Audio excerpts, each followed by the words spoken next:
जो इस अभिमान में रहते हैं कि मैं ऊंचे कुल का हूं, बहुत हानिकारक है, बहुत हानिकारक। इस मार्ग में सबसे ज्यादा खतरा अभिमान से है। यदि अन्य दोष हैं तो उसमें अपने अंदर ग्लानि रहती। जैसे हमारे अंदर काम है तो हम जलेंगे कि क्या कैसा, श्रीधाम वृंदावन में रहने पर भी मैं कामी हूं, बड़ा नीच हूं। लेकिन अहंकार है ना, तो ये अनुभव नहीं होने देगा, ये अपने को श्रेष्ठ साबित कराएगा। डरना चाहिए।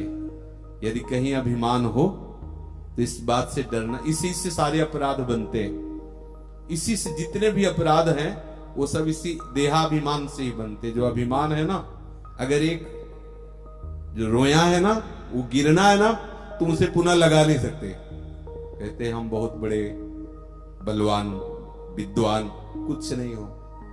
धैर्य पूर्वक देखो, भगवान के वचनों का चिंतन करो। यंत्रारूढ़ानि मम माया, जैसे बिजली से सब वो कठपुतलियां चलती हैं, यंत्र चलते हैं, ऐसे ही हम भागवतिक शक्ति से चल रहे हैं।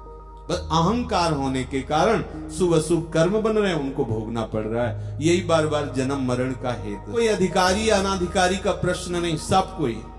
बड़ा सुंदर प्रसंग है।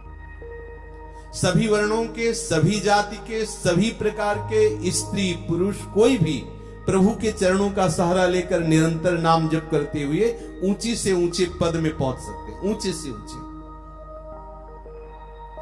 देश काल स्थान विधि पात्रा पात्रता का कोई भेद नहीं है। कभी भी कहीं भी कोई भी हो, वो प्रभु का आश्रय लेकर प्रभु का नाम जप करके प्रभु को प्राप्त कर सकता है। सभी देशों में, सभी समय में, सभी स्थानों में शुद्ध अशुद्ध कैसी अवस्था हो, चाहे जितना सदाचारी हो या दुराचारी हो, सबको भगवत प्राप्ति करने में सामर्थ्यशाली है नाम। भगवद आश्रय लेकर जो नाम जप करते हैं, नाम सभी का कल्याण ही करेगा। सभी अवस्थाओं में सभी का कल्याण करेगा, परम कल्याणकारी। किसी भी भक्ति की निंदा अपनी वाणी से उच्चारण न करें। हर जगह हर शास्त्र में वही बात मिलेगी जिससे हमारा परमार्थ प्रेम मार्ग पुष्ट होगा। कोई अभक्त भी यदि नाम ले रहा है तो उसकी उपेक्षा मत करो, उसका अपमान मत करो। अगर कोई भक्त का अपराध कर दे तो कितना फिर भगवान का भजन करे, भगवान कृपा नहीं करते। ध्यान, भक्त चरण रजगी तो एक दिन भगवान आलिंगन करेंगे। अगर भक्त का अपराध कर रहे हो और तो ये नाम जप होने पर भी आपको सुख का अनुभव नहीं होगा, क्योंकि नाम जापक का अपराध कर रहे हो, कैसे सुख का अनुभव होगा। भगवान नाम जापक का अपराध बहुत बड़ा अपराध होता है। बाल्यावस्था, सुशील स्वभाव, आचार्य के प्रति समर्पण, तो बहुत बड़ा प्रभाव पड़ा। जितने महाभागवतों का यश सुनते हो बाल्यावस्था से लगे रहे। ध्रुव जी, प्रहलाद जी, बड़े बड़े महापुरुष। ये मंद बुद्धि है।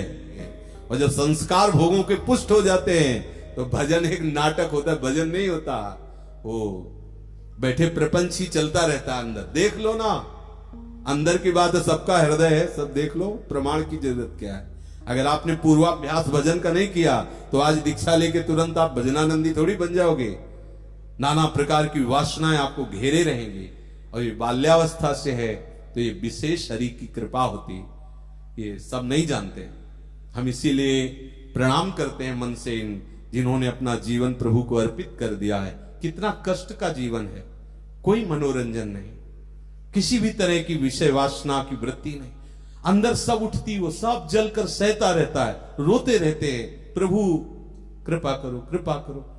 तो जिस मार्ग से हम जानते हैं, इसलिए प्रणाम। कोटि कोटि बार वंदनीय है जिन्होंने बाल्यावस्था से विषयों का त्याग करके भगवत मार्ग का आश्रय लिया।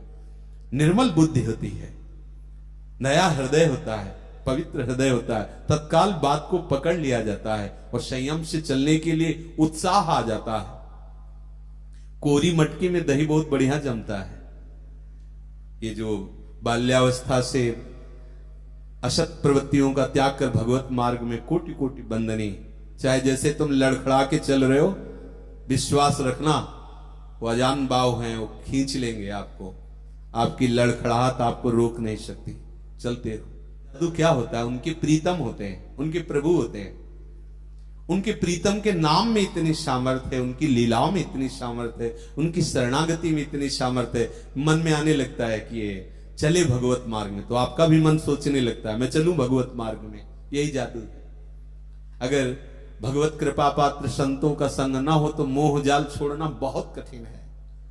छोड़ छोड़ के उसी में गिरते रहते हैं। बड़ा दलदल है मोह, ये तो उनकी कृपा से निकला जा सकता है। सबसे बड़ा जादू है किसी के मन का परिवर्तन कर देना, मन को बदल देना, संसार के मार्ग में चलने वाले मन को भगवत मार्ग में लगा देना। और ये परिवर्तन सत्संग से ही होता है, संत संग, सत्संग। अगर सत्संग ना हो तो परिवर्तन असंभव, और सत्संग है तो चाहे जितने विषयी हो लगे रहना, छोड़ना मत, संग मत छोड़ना। रंग आ जाएगा, निश्चित रंग आ जाएगा। डरना नहीं, घबराना नहीं। थोड़ा यात्रा लंबी है इसलिए डरना नहीं, बड़े बड़े भयावह लोग मिलेंगे। घबराना नहीं कि अभी तक नहीं बना, पता नहीं मिले कि ना मिले। वचनों पर विश्वास रखो। जिसने एक कदम भी प्रभु की तरफ बढ़ा दिया उसका मंगल नहीं हो। पूज्य राधा बाबा के वचन, तुमने आज से भजन शुरू किया तो आज से तुम्हारे लिए मंगल यात्रा प्रारंभ हो गई। तुम्हारा कोई अमंगल नहीं कर सकता। विश्वास संतों के वचनों पर करना चाहिए। जो पोथी पढ़ने से ज्ञान होता है वो वैराग्य नहीं दिलाता है, तो कृपा से होता है, महापुरुषों की कृपा से। पुस्तकी कीड़ा तो बहुत देखे गए, वैराग्यवान थोड़ी देखे गए कि वो वैराग्य आ गया।